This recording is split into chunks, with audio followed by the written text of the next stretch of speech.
जी आज हम P3 का टॉपिक कॉम्प्लेक्स नंबर शुरू करने जा रहे हैं।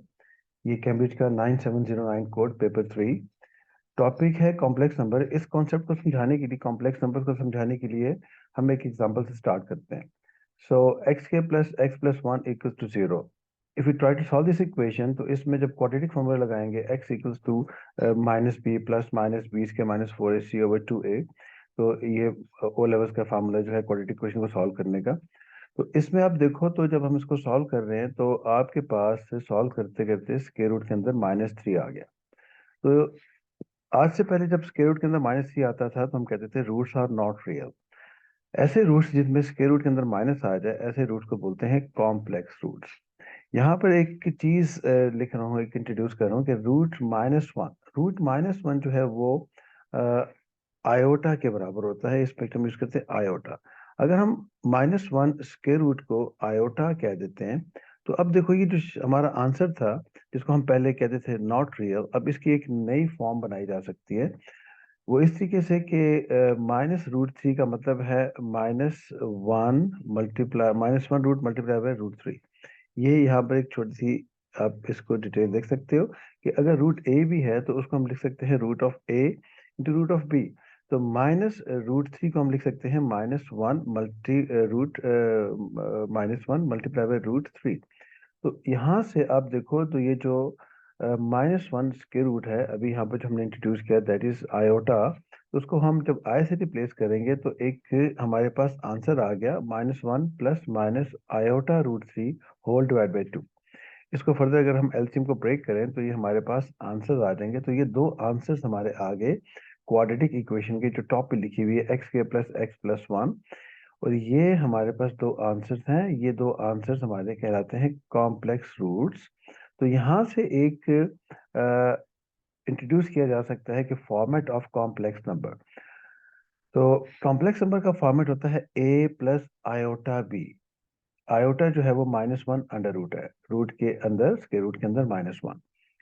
ए plus iota B complex number का फॉर्मेट है। इसको हम यू लिखते हैं, कभी जेड लिखते हैं। U equals to A plus iota B. A जो है इसको बोलते हैं real part of complex number. और जो ये आयोटा के साथ लिखा हुआ है बी, ये आयोटा के साथ जो भी नंबर होगा उसको हम बोलेंगे imaginary part of the complex number. तो इसको लिखने का एक और तरीका है कि ऊपर यू हमारे पास कॉम्प्लेक्स नंबर था जिसको हमने ए प्लस आयोटा भी बोला हुआ है। तो रियल पार्ट जो है वो R E for real, real part of u is a and imaginary part of u is b. इसी तरीके से दो चार एग्जांपल्स देख लेते हैं। Real part of 2 - 7 iota, obviously 2 इसमें रियल पार्ट है जो आयोटा के बगैर है। और जो दूसरा पार्ट है जो आयोटा के साथ लिखा हुआ नंबर -7, उसको हम बोलते हैं इमेजिनरी पार्ट। तो एक रियल पार्ट होता है और एक इमेजिनरी पार्ट होता है। इन दो को मिला के हमारे पास एक कॉम्प्लेक्स नंबर जो है वो बन जाता है। z एक और एग्जांपल है कि z अगर हमारे पास -7 + 4 आयोटा कॉम्प्लेक्स नंबर है, तो उसमें रियल पार्ट जो है वो ऑब्वियसली -7 कहेंगे और इमेजिनरी पार्ट जो है वो हमारे पास 4 आएगा। इमेजिनरी पार्ट स्टेट करते हुए आयोटा साथ नहीं लिखते, आय साथ नहीं लिखना। ये एक और एग्जांपल यहाँ नजर आ रहा है, w is equal to 2 iota. w equal to 2 iota, इसमें वो हमें नजर नहीं आ रहा रियल पार्ट, तो हम इसको लिख सकते हैं 0 + 2 आयोटा। और जब 0 + 2 आयोटा लिखेंगे तो 0 उसका कहलाता है रियल पार्ट और इमेजिनरी पार्ट जो है उसका वो है 2। इसी तरीके से एक और एग्जांपल दिख रहा है नीचे, that is v equals to -7।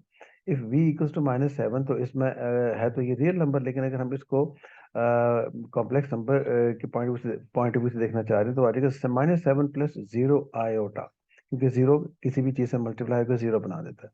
तो -7 is the real part and 0 is the imaginary part of this complex number. तो इस तरीके से हम इसको स्टेट कर सकते हैं। आगे चलें तो फिर एक टर्म यूज होती है इस चैप्टर में, conjugate of a complex number. Conjugate, अब देखो तो यहाँ पर इसके लिए सिंबल जो है वो यू के ऊपर स्टेरिक बना देते हैं। तो कॉन्जुगेट क्या होता है? तो कॉन्जुगेट जो है, conjugate of a complex number के लिए आप देखो यू इक्वल्स टू, एक नंबर है 2 - 3 आयोटा। इसका कॉन्जुगेट आप देखो तो यू कॉन्जुगेट, यू स्टेरिक ऊपर एक बना दिया। ये कॉन्जुगेट का एक जो हमारे पास लिखने का तरीका है, यू स्टेरिक। अब सिर्फ जो हमारे पास इमेजिनरी पार्ट है उसका साइन चेंज कर दो। जिससे ये 2 - 3 आयोटा है, 2 तो साइन सेम रह रहा है, लेकिन जो आयोटा की टर्म, जो आयोटा वाली टर्म है उसका हमने साइन चेंज कर दिया, तो इसको हम कहते हैं इसका कॉन्जुगेट। तो कॉन्जुगेट में सिंपली आपने साइन चेंज करना है इमेजिनरी पार्ट का। अगर z एक कॉम्प्लेक्स नंबर है जिसमें -3 + 8 आयोटा है, तो उसका कॉन्जुगेट आ जाएगा -3 - 8 आयोटा। देखो -3 को वैसे ही रखा है और जो आयोटा वाली टर्म है उसका साइन चेंज कर दिया। यहाँ बड़ी इंटरेस्टिंग बात है कि अगर आप कॉन्जुगेट का दोबारा कॉन्जुगेट ले लेंगे, ये ऊपर एक आपको नजर आ रहा है नोट लिखा हुआ, कॉन्जुगेट का दोबारा कॉन्जुगेट लेंगे तो वो हमारे पास ओरिजिनल नंबर आ जाएगा। यहाँ पर मैं एग्जांपल्स को दूं कि u एक नंबर था जो ऊपर लिखा है 2 - 3 आयोटा, और इसका जब कॉन्जुगेट लेंगे तो आ जाएगा 2 + 3 आयोटा। जब इसका दोबारा हम कॉन्जुगेट के ऊपर दोबारा इसका कॉन्जुगेट ले लेंगे इस नंबर का, तो फिर दोबारा साइन चेंज हो जाएगा। तो अब देखो, तो ये दोबारा वही चीज बन गई जो कि जहाँ से स्टार्ट हुई थी बात। तो ये रिजल्ट आप याद रख सकते हो कि कॉन्जुगेट का conjugate, the conjugate of a conjugate is the original complex number. अच्छा, कॉम्प्लेक्स, यहाँ से एक बड़ी एक इम्पॉर्टेंट पॉइंट जो है यह ब्लॉक में एक नजर आ रहा है। The complex roots of an equation always occur in conjugate pairs. देखो, क्वाड्रेटिक इक्वेशन की अगर हम बात करते हैं, ऊपर ले जाऊं दोबारा अगर आपको, तो क्वाड्रेटिक इक्वेशन हम जानते हैं कि इसके दो आंसर्स होते हैं। तो दो आंसर्स होते हैं, और जब हम और दोनों सेम भी हो सकते हैं और दोनों डिफरेंट भी हो सकते हैं। तो यहाँ भी अगर हम क्वाड्रेटिक को सॉल्व करें तो यहाँ पर तो रूट्स रियल नहीं आ रहे, लेकिन दो रूट्स आ रहे हैं और वो दोनों रूट्स हमारे पास कॉम्प्लेक्स है। अगर आप इनको क्लोजली ऑब्जर्व करो, इस आंसर को और इस आंसर को, तो आप देख सकते हो कि इसमें ये जो नंबर है लेफ्ट वाला, उसका कॉन्जुगेट राइट पे है और राइट वाले का कॉन्जुगेट लेफ्ट पे, तो हमेशा ऐसे ही होगा। ऐसा होने की वजह ये है कि जो आयोटा हमारे पास आ रहा है वो हमेशा प्लस माइनस के बाद आने की चांस होता है अगर कॉम्प्लेक्स रूट्स हैं तो ये आयोटा जो है प्लस माइनस के बाद आएगा। तो अब एक प्लस के साथ आंसर आ रहा है, एक माइनस के साथ आंसर आ रहा है, बाकी सब कुछ वही है। तो एक प्लस के साथ एक माइनस के साथ, तो हम कह सकते हैं the complex roots always occur in conjugate pairs. अगर किसी इक्वेशन के कॉम्प्लेक्स रूट्स हैं तो वो हमेशा एक दूसरे के कॉन्जुगेट होंगे। अगर किसी इक्वेशन के कॉम्प्लेक्स रूट्स हैं तो हमेशा एक दूसरे के कॉन्जुगेट होंगे, कॉन्जुगेट पेयर्स में आते हैं। इसमें ये ऐसे स्टेट करूंगा कि आपने पॉलिनोमियल्स का टॉपिक पढ़ा हुआ है, the first topic of P3। तो उसमें आप देखो तो क्यूबिक इक्वेशन जो है, क्यूबिक इक्वेशन के 3 रूट्स होते हैं, और वहां पर हमने उसको पॉलिनोमियल में सॉल्व किया हुआ है। अगर आप रिकॉल करो तो उसमें 3 हमारे पास आंसर्स आते हैं, 3 रियल नंबर्स आ सकते हैं। लेकिन कभी ऐसा भी हुआ है वहां पर कि हम उसको जब सॉल्व करते हैं तो एक आंसर आता है और बाकी 2 आंसर्स नहीं आते थे। तो वो जो 2 आंसर्स बाकी के जो रह जाते थे, जो वहां पर हम फाइंड नहीं कर सकते थे पॉलिनोमियल्स के टॉपिक में, वो 2 आंसर्स जो बाकी जो नहीं आ सकते थे, हम कहते थे roots are not real, the only real root is there, जो भी हम निकाल लेते थे। तो वो जो 2 रूट्स उसके आ सकते हैं, अब हम जो निकाल सकते हैं इस टॉपिक को पढ़ने के बाद, और वो दोनों जो है हमारे पास एक दूसरे के कॉन्जुगेट होंगे। तो कॉन्जुगेट पेयर्स में हमेशा आंसर्स कॉम्प्लेक्स रूट्स आते हैं। अब यहाँ से अगर मैं एग्जांपल है इसी बात को सपोर्ट करने के लिए, if 2 - 3 iota is a root of any equation, for example कोई इक्वेशन है 2 - 3 आयोटा का रूट है, हमें इन्फॉर्मेशन दी हुई है, तो फिर एक कंफर्म है कि other root must be 2 - 3 iota, दूसरा रूट जो होगा वो उसका हमेशा कॉन्जुगेट ही होगा। तो ये इस चीज को माइंड में रखें कि always occur in conjugate pairs. अच्छा, अब क्योंकि नंबर्स हैं तो अलजेब्रिक ऑपरेशन, जिसको addition, subtraction, multiplication, division, root extraction, ये सारे अलजेब्रिक ऑपरेशन कहलाते हैं। तो कॉम्प्लेक्स नंबर जो है वो ऐड भी किए जा सकते हैं। ये बड़ी सिंपल सी एग्जांपल है कि दो कॉम्प्लेक्स नंबर्स मैंने यहाँ लिख दिए, एक u और एक v। u 2 - 3 आयोटा और v जो है वो -4 + 8 आयोटा। इन दोनों को सिंपली हम ऐड कर सकते हैं, u प्लस वी। अब देख सकते हो कि जब दोनों को बाद में आगे चल के इसको ज्योमेट्रिकली भी देखेंगे कि ज्योमेट्रिकल इंटरप्रिटेशन क्या है चीज की। u plus v simply add करो, जिस तरीके से अलजेब्रा में ऐड करते हो, तो जो रियल है रियल में ऐड हो जाएगा और प्लस माइनस हो जाएगा, और जो आई वाली टर्म्स है, आटा वाली टर्म्स, वो आपस में प्लस माइनस हो जाएंगी। तो आप देख सकते हो कि -2 + 5 iota is the addition of 2 complex number. इसी तरीके से सब्ट्रैक्शन आप देख सकते हो, u माइनस वी अगर हम फाइंड करना चाहें तो वही ब्रैकेट्स वाला कॉन्सेप्ट, ब्रैकेट खोलेंगे तो साइन चेंज हो जाएंगे बाद वाली जो हमारे पास कॉम्प्लेक्स नंबर के हैं। तो 6 - 11 आयोटा इसका हमारे पास आ गया। कह सकते हैं कि the difference of these two, subtraction हमारे पास आ गई कॉम्प्लेक्स नंबर्स की। मल्टीप्लिकेशन ऑफ 2 कॉम्प्लेक्स नंबर, जिसे हम अलजेब्रा में करते हैं, दो कॉम्प्लेक्स नंबर्स की मल्टीप्लिकेशन आपको नजर आ रही है। 2 - 3 आयोटा और -4 + आयोटा 8 आयोटा का मल्टीप्लाई किया, तो यहाँ से सिंपल मल्टीप्लीकेशन है, 2 को जब -4 से मल्टीप्लाई करेंगे तो -8 + 16 आयोटा + 12 आयोटा -24 आयोटा स्क्वायर। इस लास्ट टर्म पे फोकस करो, 24 आयोटा स्क्वायर। अभी हमने ऊपर स्टेट किया हुआ है कि जो आयोटा है दैट इज -1। अगर हम स्क्वेयरिंग बोथ साइड्स करें तो लेफ्ट साइड पे आ जाएगा आई स्क्वायर आयोटा स्क्वायर, और राइट साइड पे स्क्वायर रूट कैंसिल हो जाएगा। तो याद रखना कि इसको याद रखो कि जब आयोटा -1 स्क्वायर रूट है तो आयोटा स्क्वायर जो है वो हमारे पास -1 स्क्वायर रूट के बगैर। तो अब इस चीज को अपने माइंड में रखना हमेशा कि आयोटा स्क्वायर जो है -1 होता है। इस आयोटा स्क्वायर की जगह जब -1 लगाएंगे तो यहाँ पर अगर हम एक एक्स्ट्रा स्टेप लिख लें कि यहाँ पर ऐसा कुछ हो रहा है कि ये हमारे पास -24 और ये -1 आ गया तो 24 बन जाएगा, और जब ये ऐड होगा सिंप्लीफिकेशन के बाद u × v हमारे पास इसका प्रोडक्ट आ चुका है। ये बेसिक ये इंट्रोडक्शन है इस पूरे टॉपिक का। आगे चलो तो डिवीजन की बात हुई। डिवीजन बड़ी स्पेशल तरीके से की जाती है कॉम्प्लेक्स नंबर की। पॉलिनोमियल में डिवीजन की थी आपने, एक लॉन्ग डिवीजन का मेथड था, लेकिन यहाँ पर कॉम्प्लेक्स नंबर की डिवीजन एक बड़े डिफरेंट तरीके से होती है। -4 + 8 आयोटा एंड 2 - 3 आयोटा, दो कॉम्प्लेक्स नंबर है, दो नंबर्स को डिवाइड करें। हम रियल नंबर्स को तो डिवाइड करना हमने बहुत स्कूल छोटी क्लास में सीखा हुआ है। तो कॉम्प्लेक्स नंबर्स को डिवाइड करने का एक बड़ा स्पेशल तरीका है। उसमें यह है कि आप देख सकते हो कि -4 + 8 आयोटा ओवर 2 - 3 आयोटा v/u मैं इसमें निकालना चाह रहा हूँ। तो अब जो डिनोमिनेटर है, ये बड़े इंपॉर्टेंट नोट, इसको याद रखना है कि डिनोमिनेटर में जो लिखा हुआ है, क्योंकि कॉम्प्लेक्स नंबर का फॉर्मेट है a + आयोटा b। हमने जो भी आंसर लाना होता है इस फॉर्म में लेके आना होता है। आयोटा की टर्म डिनोमिनेटर में नहीं हो सकती। तो यहाँ पर लिखा हुआ 2 - 3 आयोटा, तो मेरा जो पॉइंट है, जो इंपॉर्टेंस पे फोकस होगा कि डिनोमिनेटर में से आयोटा की टर्म को हटा दिया जाए। अब वो किसी कैसे रिमूव हो सकती है, उसके लिए एक ये पॉइंट अपने याद रखना है, एक स्टेटमेंट से, multiply and divide by the conjugate of the denominator. Denominator में लिखा हुआ है 2 - 3 आयोटा, 2 - 3 आयोटा का कॉन्जुगेट जो है वो होता है 2 + 3 आयोटा। तो आप देख सकते हो कि यहाँ पर मैंने किस चीज से मल्टीप्लाई किया है, किस चीज से डिवाइड किया। तो यहाँ पर मैंने कॉन्जुगेट ऑफ डिनोमिनेटर से मल्टीप्लाई किया एंड डिवाइड कर दिया। तो 2 - 3 आयोटा का कॉन्जुगेट होता है 2 + 3 आयोटा, और 2 + 3 आयोटा तो हम सेम नंबर से मल्टीप्लाई और उसी से हम डिवाइड कर सकते हैं। तो एक बेसिक हमारे पास इसका एक नॉलेज है।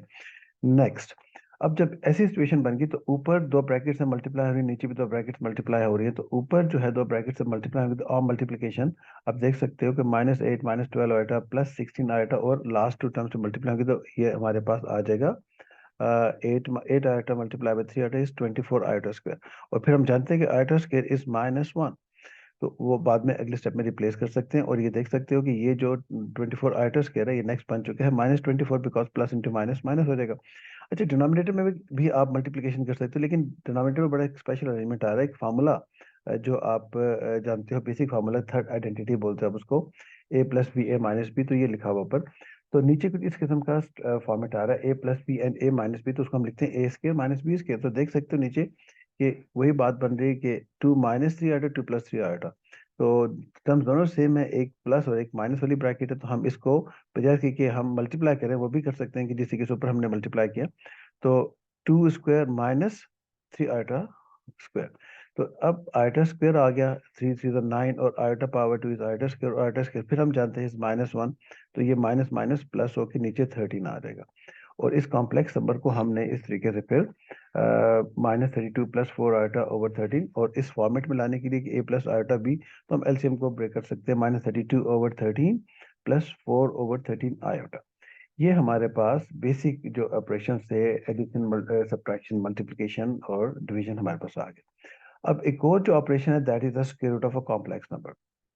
ये बड़ा इंपॉर्टेंट है, square root of a complex number. हमें इस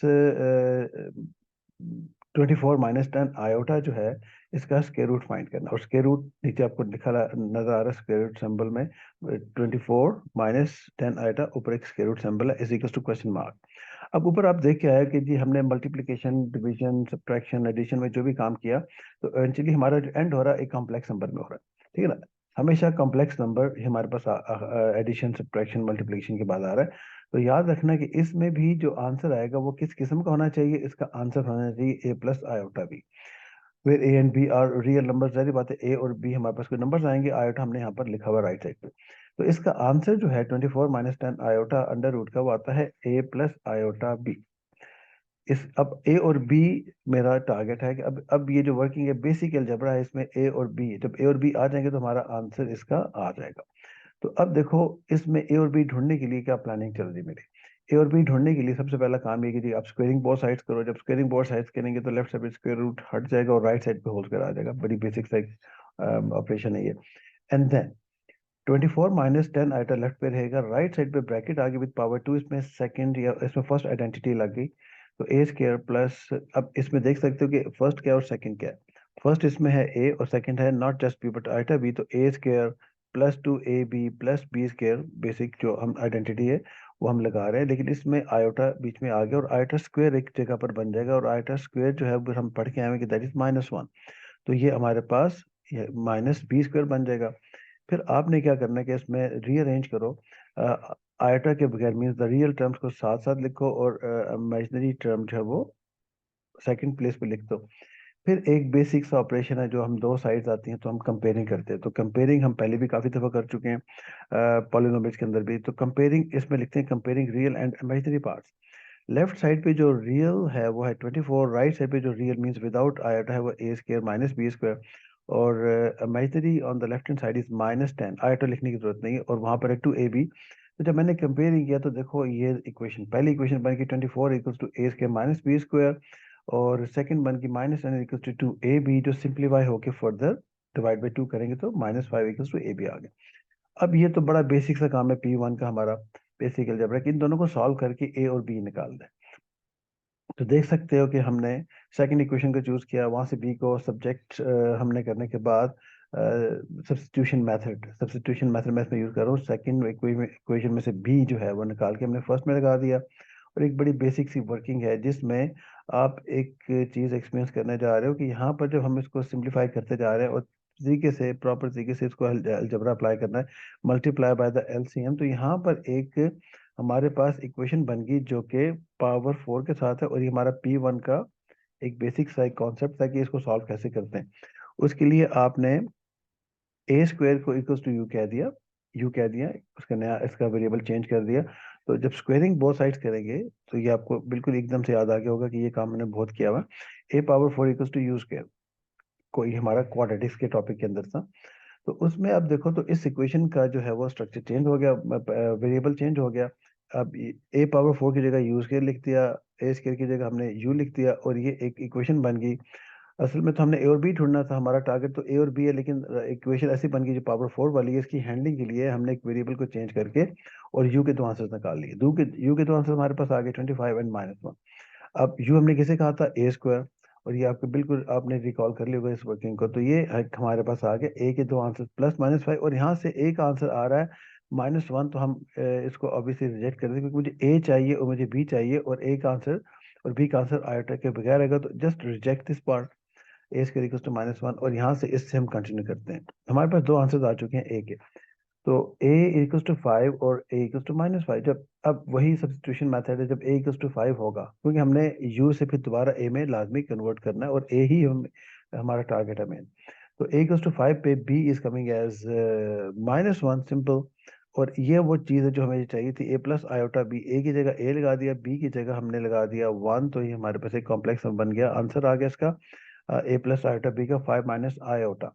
और दूसरा जो है वो -5 इसकी वैल्यू थी ए की, वो जब हमने सब्स्टिट्यूट की तो बी की वैल्यू आ गई हमारे पास 1, और दूसरा कॉम्प्लेक्स नंबर आ चुका है ये वाला। अच्छा, इसमें अगर आप कॉमन लेते हो माइनस को तो देख सकते हो कि वही बन गया, नेगेटिव के बाद ब्रैकेट, वही ब्रैकेट जो कि पहले वाला आंसर था। तो इसमें कॉमन लेके अब हम क्या कर सकते हैं कि ये हमारे पास ए प्लस आयोटा बी के आंसर्स है, और ऊपर अगर आप देखो हमने ए प्लस आयोटा बी के आंसर्स ही निकालने थे, ये हमारा टारगेट था ए और बी।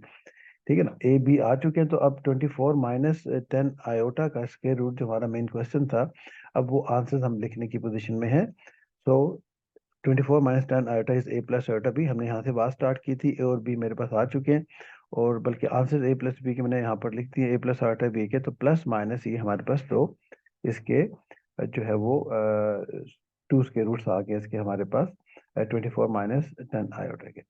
तो ये हमारे पास। अच्छा, अब इसमें ये है कि अगर आप बिल फर्स्ट वेरीफाई करना चाहते हो कि ये जो काम इतना लंबा चौड़ा हमने किया ठीक है कि नहीं है, तो उसके लिए वेरी सिंपल। तो देखो एक छोटी सी एग्जांपल दूंगा कि 16 का स्क्वायर रूट है दैट इज 4। 16 का स्क्वायर रूट 4 है, तो 4 का स्क्वायर करेंगे तो क्या आ जाएगा, वो आ जाएगा हमारे पास 60। तो ये बेसिक हम पता है कि यही किसमें स्क्वायर रूट जो हम लेके आते हैं, स्क्वायर करने से दोबारा वो नंबर बन जाता है। तो यहाँ पे देखें तो ये हमारा आंसर आ चुका है 5 माइनस आयोटा। अब देखो चेक कर रहे हैं, दो लाइन में चेकिंग हो जाती है। 5 माइनस आयोटा का स्क्वायर जब किया और यहाँ पे जब सेकंड आइडेंटिटी लगा के सिंप्लीफाई किया, तो आप देख सकते हो कि क्वेश्चन दोबारा बन चुका है। 24 माइनस 10 आयोटा, और ये हमारे पास इस तरीके से वेरीफाई हो गया कि ये जो आंसर ऊपर हमें कैलकुलेट किया बिल्कुल ठीक है। तो ये हमारा बेसिक है, ये इंट्रोडक्शन था कि कॉम्प्लेक्स नंबर T3 का, कि उसमें कॉम्प्लेक्स नंबर का स्ट्रक्चर क्या है, और उसके हिसाब से फिर हमने बाकी बातें जो है बीच में इनके अलजेब्रिक ऑपरेशन किए, एक कॉन्जुगेट का टर्म हमने सीखा, और हमने ये भी कहा कि कॉन्जुगेट पेयर्स में हमेशा आंसर्स आते हैं, अगर किसी इक्वेशन के अगर सॉल्यूशंस हैं, रूट्स हैं, तो वो हमेशा कॉम्प्लेक्स एक कॉन्जुगेट पेयर्स के अंदर आते हैं। तो ये हमारे पास बेसिक इंट्रोडक्शन था। नेक्स्ट जो है हम इससे आगे की बात करेंगे, और ये बेसिक जो है इसको अच्छे तरीके से रिवाइज कर लो, और थैंक यू वेरी मच।